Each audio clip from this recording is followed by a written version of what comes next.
Everyone got transported into an apocalyptic survival game. People went crazy fighting over superpowers. I was the only one who picked unlimited money. Everyone laughed and said I was an idiot, said cash would be worthless in the apocalypse. But they had no clue. Zombies weren't the real threat. Living people with superpowers were way more dangerous. Then, the system announcement rang out. 300 of us players got dropped straight into the game. The system explained that we'd all actually died in the real world. To earn a second chance at life, we had to survive until the end in this apocalyptic game. Then came the next phase. Time to pick our starting items. I skimmed through what was on the shelf. Mostly a random mix of superpowers. Other players fought like mad to grab them. I flipped straight to the last page of the list. At the very bottom, I spotted a coin labeled Endless Wealth. Didn't think twice. I grabbed it immediately. My class monitor, Wang Teng, who came in with me, chose mind control. Seeing me take the coin, he couldn't resist mocking me. "Mark, you're really that desperate for money? The world's about to end. What good is cash gonna do you?" Before I could even respond, he turned to the class beauty, Lu Ruyan. She'd picked something called the power of love. I can make every human fall for me. Even zombies will be charmed by me. With true love protecting me, I'll definitely survive. Once all the items were claimed, the system chimed in again, giving everyone 1 year to train their abilities and get ready for the coming war. Apocalypse mode would officially begin in 12 months. Only one winner would make it out of this game. Only the last survivor could claim the grand prize. Hearing this rule, everyone's expression changed instantly. Those who'd planned to team up now looked at each other with suspicion in their eyes. In this survival game, there were no friends. Everyone was the enemy. I didn't waste a single second. I got out of there. Immediately kicked off my apocalypse survival plan. I scanned the world map and set my sights on an isolated island in the Pacific, not on any fault line, outside major storm belts. Had a natural flat area, perfect for building an airstrip, surrounded by mountains that could serve as natural cover. I dropped $1 billion and bought the island outright.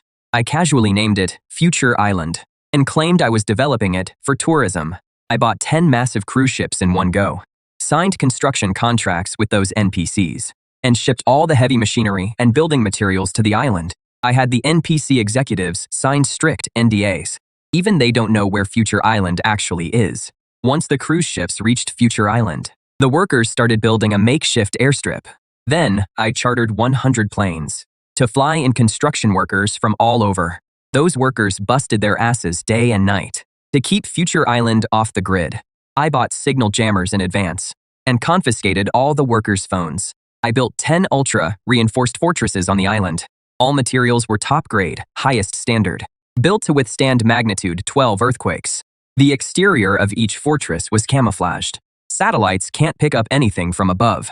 But all of this is just a smokescreen. The real doomsday bunker is underground. The underground bunker can survive nuclear strikes and biochemical attacks. Even those tunneling zombies won't break through 5 meters of solid steel. The surface fortresses have secret passages leading underground, but the passages were built extremely narrow. Only one person can squeeze through at a time. Inside, it is like a maze, even if you're lucky enough to find the right path. Getting through the main door doesn't mean you'll avoid the traps along the way. If one passage gets blown up, I can still use other passages to get back to the surface. In the apocalypse, energy is everything.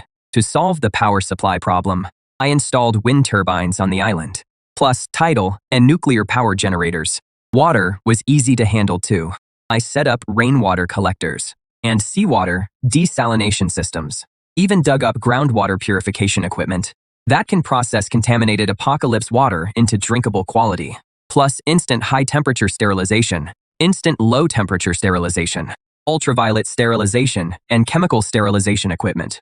A wastewater treatment system specifically handles the bunker's sewage, considering potential flooding. All walls were waterproofed. The blast doors seal airtight when closed. The underground drainage system is seriously robust. I installed multiple air purification systems, ensuring the underground shelter always has clean, abundant air. I also stockpiled 100,000 oxygen canisters, just in case I need to seal myself in the underground shelter. I built 12 separate compartments. If 1 or 2 fail, the others can take over. Each compartment has its own dedicated function.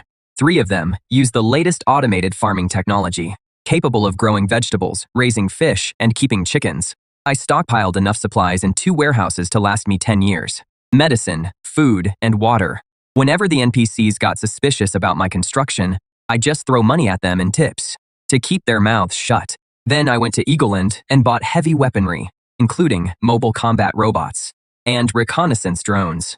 And since I was paying so much, I even went through black market channels to acquire 2 nuclear warheads. In a bay somewhere, I stashed my nuclear submarine and a jet. The underground bunker has a tunnel leading straight to the submarine dock. To prevent ability-wielding players from reaching the island, I had artificial reefs installed at the original island site. Any large vessel coming through would run aground and sink. Closer to shore, I set up electric fencing, encircling the entire coastline.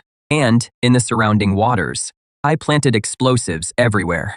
I even installed radar systems to detect anything approaching the island, so I could take it down in time.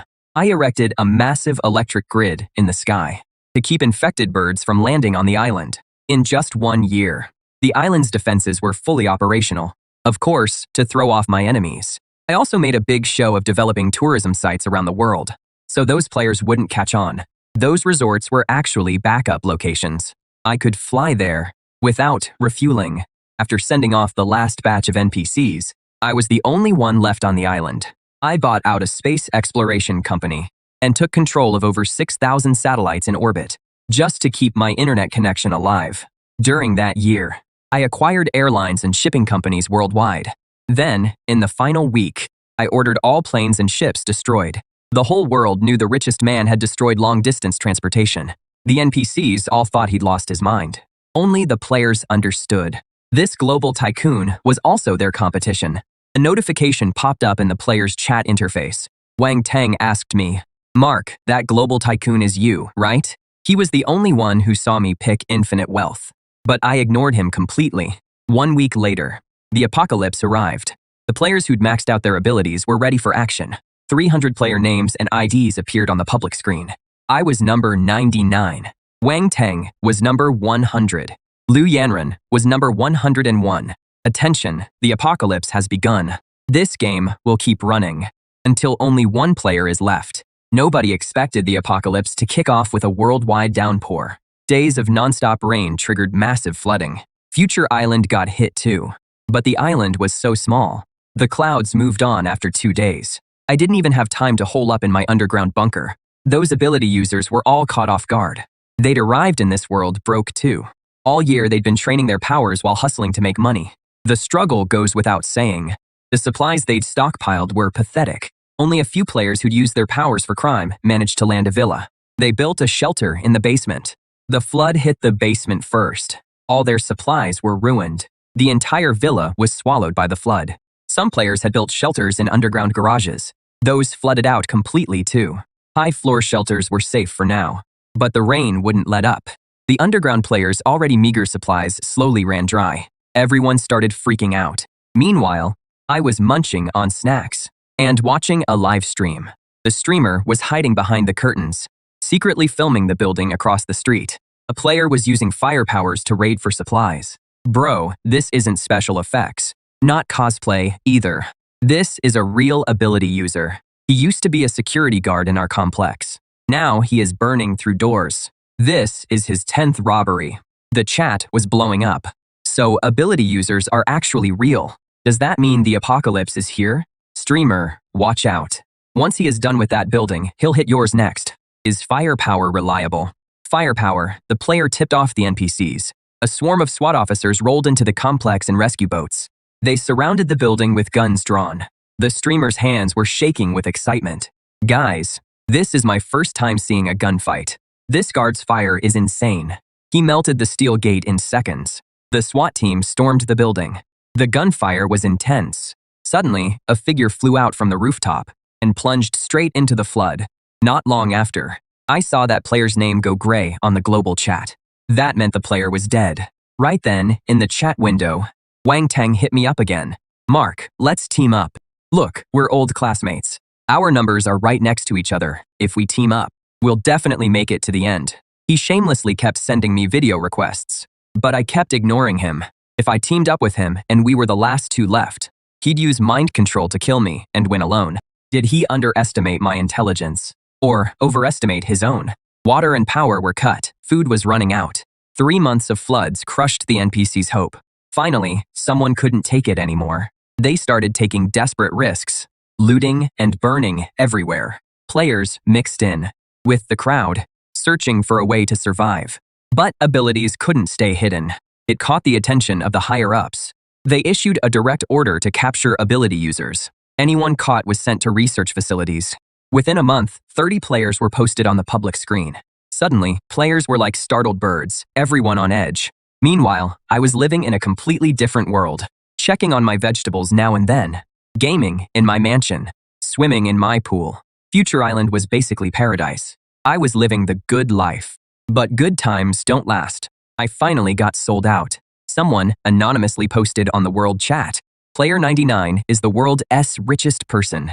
They definitely built plenty of shelters before the apocalypse. Find Player 99. And everyone survives. The long silent world chat instantly exploded. Player 99, show yourself. You're living it up alone, while hundreds of us suffer. So cruel and vicious. Yeah, eliminate players like that. Find 99, and we live. Everyone, charge. All the players went crazy. They couldn't wait to skin me alive. I just wanted to lay low in peace. But you had to call me out. I sent a message in the world chat. Everyone, calm down. I am Player 99. You want shelters. I can provide them. But I only built shelters in 4 countries, Dragon, Eagle, Hans, and Kangaroo. And each shelter holds 20 people max. I marked 4 spots on the world map. You have over 200 people. There is no way you'll all fit. However, I'll give you the shelter passwords. First come, first served. Don't come after me. The moment I entered the password, every player went wild. If they reached the shelter first, they'd survive the flood. Overnight, some players had already arrived. Most had speed-based abilities. The shelter was built on high ground, safe from the floodwaters. When they opened the doors and went inside, it was like stepping into paradise. After all, I'd built these 4 shelters to be absolutely lavish. They had every amenity you could want. Freezers packed with frozen feasts. Player 58 proudly started live streaming on World Chat. Never expected the shelter. Never expected it to be this nice. Money really does buy happiness. Inside, they were eating steak and lamb, drinking red wine. The table was covered in delicacies. Player 58 said, 12 people were already inside. They'd voted to lock down the Dragon Kingdom shelter. Resources were limited. No one else was getting in. Other players were still on the road. Seeing the stream, they lost it. Outside the shelter, players kept arriving in waves. Rather than drown in the flood or starve, they had to seize this lifeline. Survival instinct drove them to desperation. They begged those inside to open up, to let them in. But the players inside had already deadbolted everything, no matter how they pounded on doors and walls, or unleashed their abilities. They couldn't budge that sealed entrance. Just as the insiders were celebrating, I suddenly popped up and said, wasn't it supposed to hold 20? Can't 8 more still get in? I have another override code. Even with the doors locked, I can still access the interior. The hidden door is in the southeast. That decorative brick at the base of the wall. Turn it, and the hidden door reveals itself. The players outside rushed the hidden door like madmen. They turned the decorative brick. The ancient decorative brick. An actual hidden door appeared in the old wall. Players scrambled to get inside, fighting for those last 8 spots. One frail-looking girl was too slow, trailing behind. Then, vines burst from her arms, lashing wildly at the crowd ahead, instantly tripping a mass of players. The player with the blade ability quickly cut the vines beneath his feet, then spun around and fired a wind blade, slitting the vine player's throat. The blade player reached the door first, punched in the override code, and the gate swung open. He rushed inside, thrilled. Right after, another player used lightning strike to drop a whole crowd. The second player charged through the gate. But as the third player neared the entrance, a player on the ground latched onto his leg. The fallen player flashed a creepy grin, driving venom-coated nails into his thigh. The venom player had barely gotten up to flee through the gate when a steel-hardened arm punched through his chest from behind. One by one, players dropped dead at the sanctuary entrance. The will to survive stripped away their last bit of decency. So the abilities this system gave weren't for fighting zombies after all. They were meant to make them kill each other. The players inside the sanctuary couldn't sit still anymore. They all had rapid movement abilities, but clearly lacked any real fighting power. If they didn't seal the gate and let in players with higher combat stats, wouldn't they be sitting ducks? The Blade and Lightning players who had just burst inside realized this. They quickly teamed up and started going after the players outside. Right then, the numbers on the public screen shot up. Player deaths kept piling up. Human nature is the same everywhere. Brutal death matches broke out at the other 3 sanctuaries too. Across all the surveillance feeds, I couldn't spot Wang Teng anywhere. Then again, why would he ever go to a sanctuary? As luck would have it, Wang Teng messaged me right then. Mark, look at us, we never even allied. Yet, we worked together so smoothly. We were born to be allies. Have you no shame? Exposing my identity. Putting me in the hot seat, that was all you. Don't be so mad. If I hadn't cooked up that plan, how would we have sent those players to their deaths? You should thank me for clearing out your competition. As we were chatting, the sanctuary hit full capacity. The gate sealed shut automatically. Outside, blood ran like rivers. Those who hadn't made it in were still struggling in vain. The players inside were celebrating. They had no idea what was coming for them. I smiled. What could it be? I smiled and said to Wang Teng, "It is a shame you're not in the sanctuary." With that, I hit a button. In an instant, the 1,000 tons of explosives buried inside detonated. The shockwave even shattered the surviving players outside the shelter. After the explosion, the player count dropped by 116. Only 91 players remained. After a long moment, Wang Teng finally sent me a message. I underestimated you. Thanks for the assist. Otherwise, gathering that many players in the shelter would have been nearly impossible. The players most likely to reach Future Island without planes or ships are now gone. I've been planning for a year how to take them all out at once. Those shelters became their graves. The shelter explosions couldn't make the news this quickly. The other surviving players had no idea what happened. But Wang Teng knew immediately, which meant he was watching everything from a distance. Then, the system sent me a message. Congratulations on becoming the player with the most kills. You receive an extra reward. I couldn't help but smile. See, in this apocalypse, it is always survival of the fittest. 4 months later, the floodwaters slowly receded, revealing the submerged land. Everyone breathed a sigh of relief, thinking the disaster was over. But they didn't expect that the flood had brought a plague. Many dead NPCs turned into zombies. Congratulations to the 101 players who cleared the first stage. Apocalyptic flood. Next is the second stage. Apocalyptic zombies. Finally, it is time for abilities to shine. That so-called number 99 is as good as dead. At that moment, Liu Ruyan sent me a private message. Mark, you don't have an ability. You won't survive the zombie apocalypse. If you share some supplies with me and tell me your location, I can come protect you. I slowly typed a question mark. Don't underestimate my ability. I survived the flood. Entirely because of it. Of course, I knew how she survived. She used her ability to inspire love, to scam supplies from her neighbors. When rescue arrived, she was the first one saved. Thinking of this, I replied, "Sorry, I'm not interested."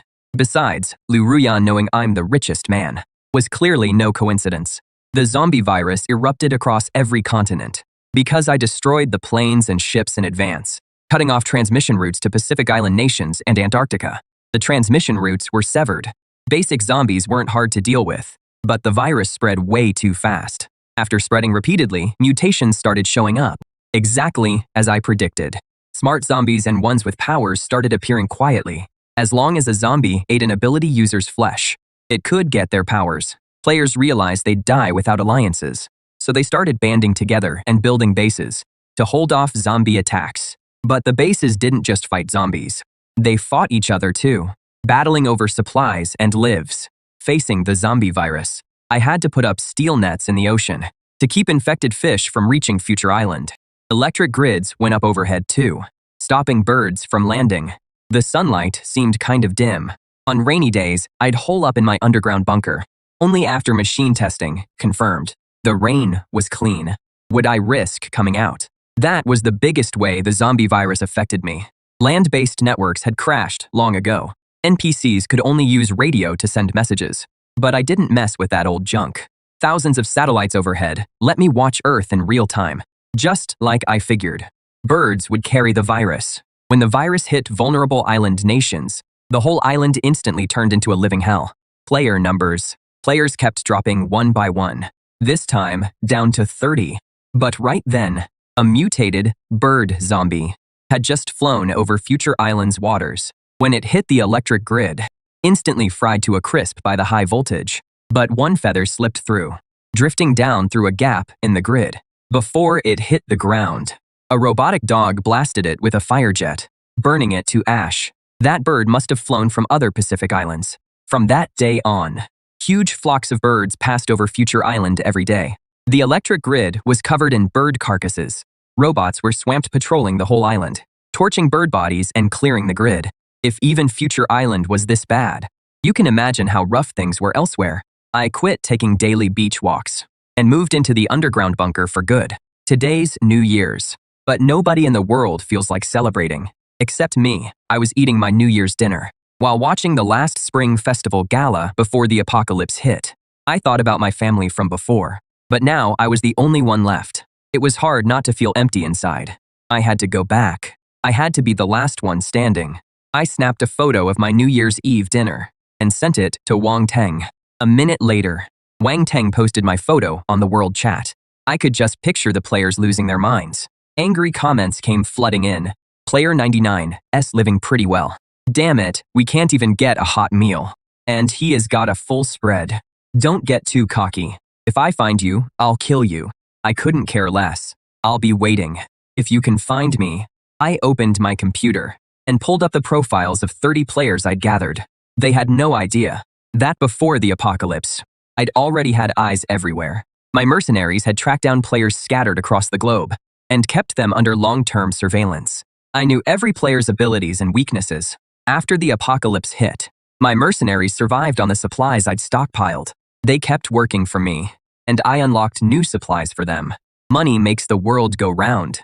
In the apocalypse, supplies were the most valuable currency. 3 major powers had emerged.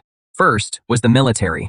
They had a formidable arsenal and an impregnable base. Wang Teng had seized command through mind control. Second were the zombies. A zombie king had risen among them. He gained powers by killing ability users, zombies, and players. Liu Yanyan was by the zombie king's side, having become his beloved companion. Third were the gangs. Even before the outbreak, Player 128 had entered the world's most dangerous and chaotic nation. Using his abilities, he subdued the gangs. Under Player 128's leadership, the gangs grew stronger by looting civilians.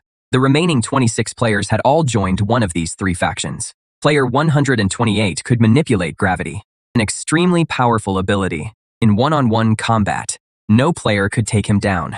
Yet, the gangs were actually the weakest force. I tapped on Player 128's avatar with my stylus. You'll be the first to go. Just then, the system alert sounded again. 30 players remain alive. Difficulty increasing. Entering level 3. The frozen continent. Someone immediately broke down. The apocalypse has lasted a year and 5 months. Everyone's out of supplies. Another ice age hits, and everyone on this planet dies. Liu Yuran quietly messaged me. Mark, check your messages. Mark, soon only the zombies will survive this planet. And I'll survive too. You'll regret rejecting me for the rest of your life. Then, she sent a photo of herself with the zombie king. Seeing this, I sneered. In that case, I'll send you lovebirds to the afterlife together. The ice age swept across the entire planet. Even my tropical island was affected. A massive blizzard struck Future Island. The aerial power grid was the first casualty.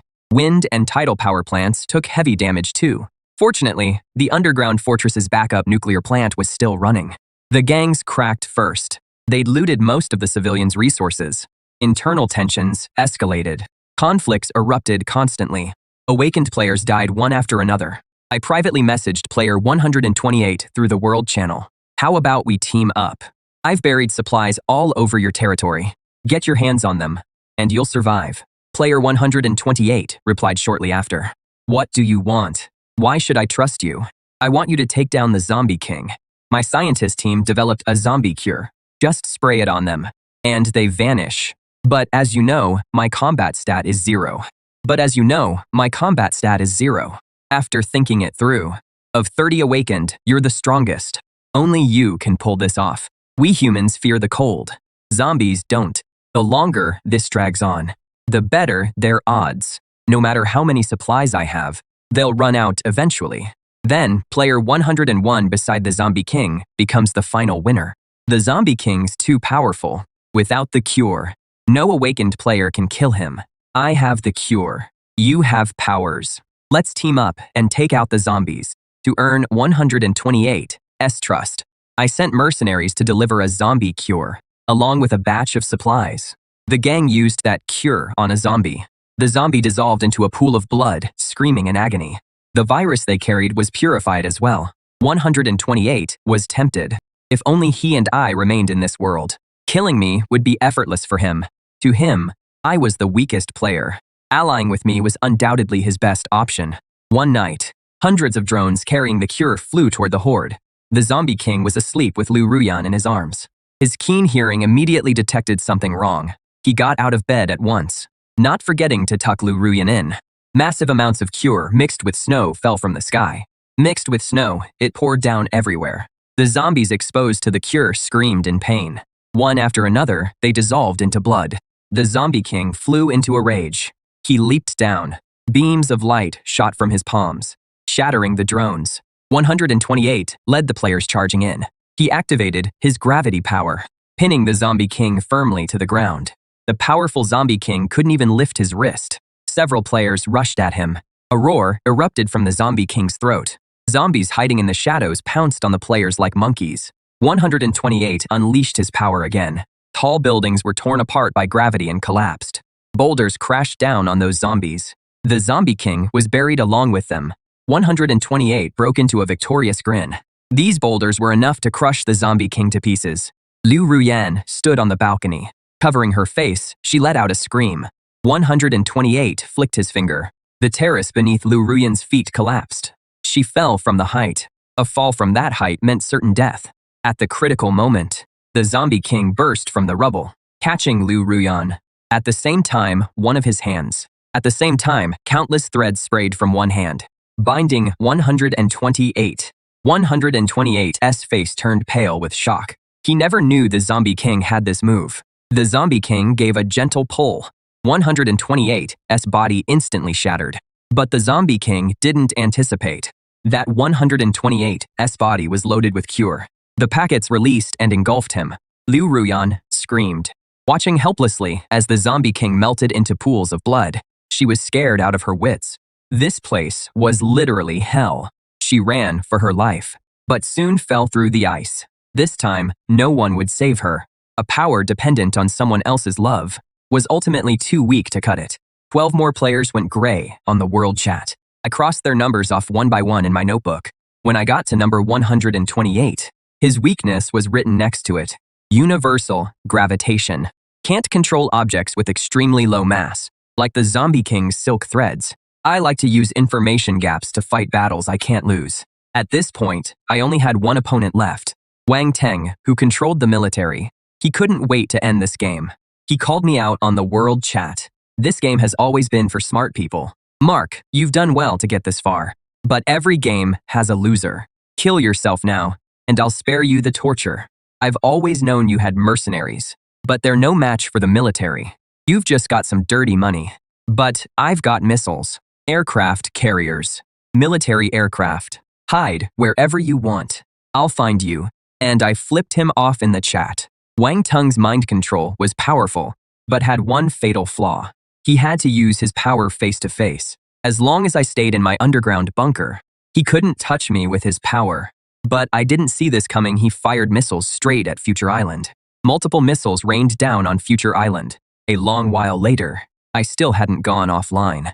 Wang Teng couldn't believe it. Mark, you've got yourself a pretty solid hideout. Then I'll come drag you out myself. He sailed his aircraft carrier over. For an aircraft carrier, the reefs I put up were nothing. When he landed on Future Island, the whole island was covered in smoke. Mountains were flattened. The ground was cratered. All the defenses were wiped out. He looked at the exposed entrance to the underground bunker and smiled like he already had me. He ordered his men to blast the entrance with heavy weapons. After several rounds of heavy shelling, the door was blown off. revealing a passage inside. I immediately sent him a video call request. He answered, looking all smug, and said, staring down the pitch-black tunnel, "It is too late to beg for mercy now, Mark." He jerked his chin, signaling his men to go in, planning to drag me out of there. In the video, I calmly pointed at the endless cosmos behind me. "Who told you I was on Future Island? Open your damn eyes and see where I really am." The second I finished speaking, a nuke detonated on Future Island. Player 100's name finally turned gray. The system blared a sharp victory tune. Congratulations to player 99, the sole winner. You've cleared the game. Wang Tang had a special ability player working for him, who could pinpoint the exact coordinates from any photo. It was a completely useless ability, but Wang Tang saw exactly how he could use it.